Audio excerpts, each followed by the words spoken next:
Hello student, बात करेंगे इस वीडियो में बल किसे कहते हैं या बल की परिभाषा क्या होता है। क्या आपने कभी बल को देखा है? तो इसका जवाब आएगा नहीं, क्योंकि बल हम देख नहीं सकते हैं। बल को महसूस कर सकते हैं।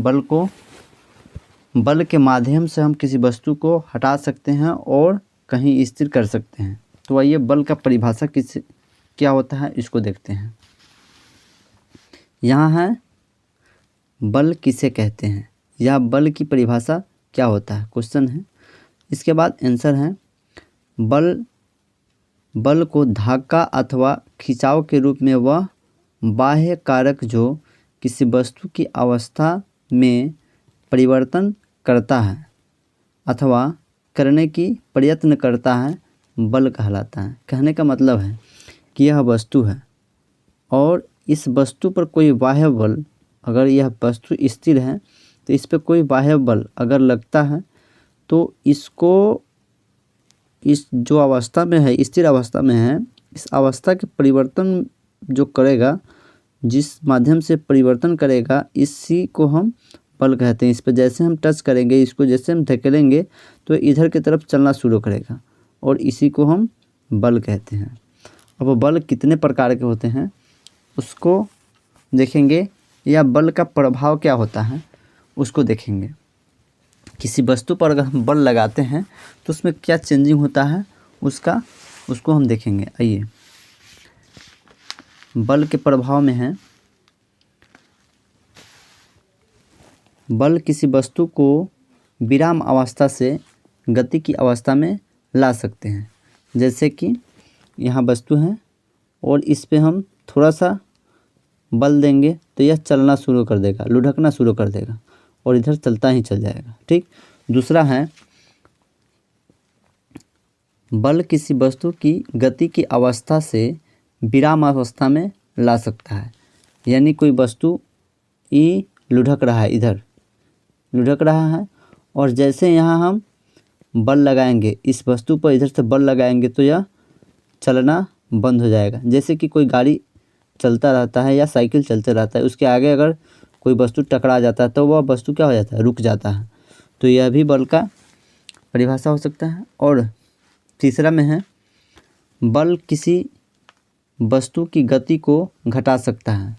अगर 60 के स्पीड से हम बॉल फेंक रहे हैं, प्रति घंटा के स्पीड से भेज रहे हैं, तो इसको हम डायरेक्ट रोकेंगे तो यह बल की अवस्था को, बल की जो गति है उसको हम घटा भी सकते हैं।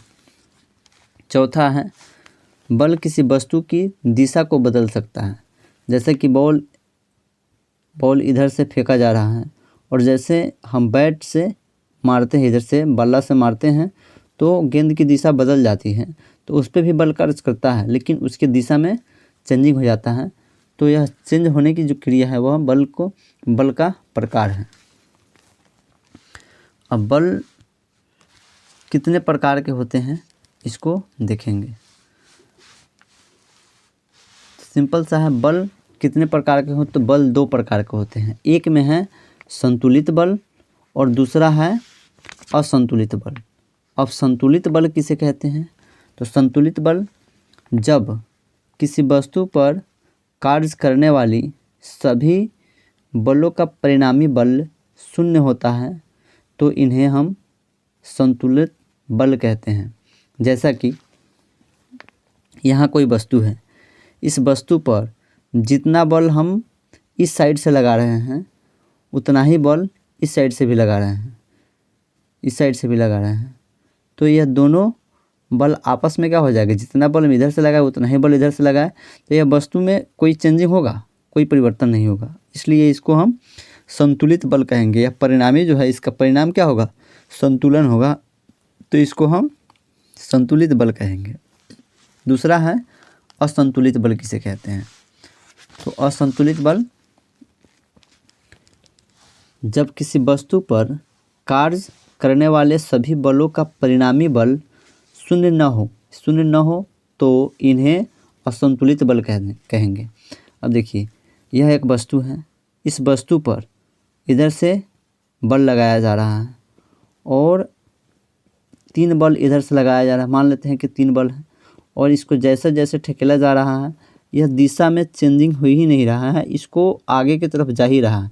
इधर से कोई परिणामी है संतुलित नहीं हो रहा है, इसलिए यह असंतुलित बल होगा। इधर से भी बल लग सकता है, तो इधर से लगेगा तो उधर चला जाएगा, कहीं से कहीं जा सकता है, तो इसको हम असंतुलित बल कहेंगे। अगर यह वीडियो आपको अच्छा लगा हो तो लाइक करें, नए हो तो चैनल के सब्सक्राइब करें, अपने दोस्तों के साथ शेयर करें।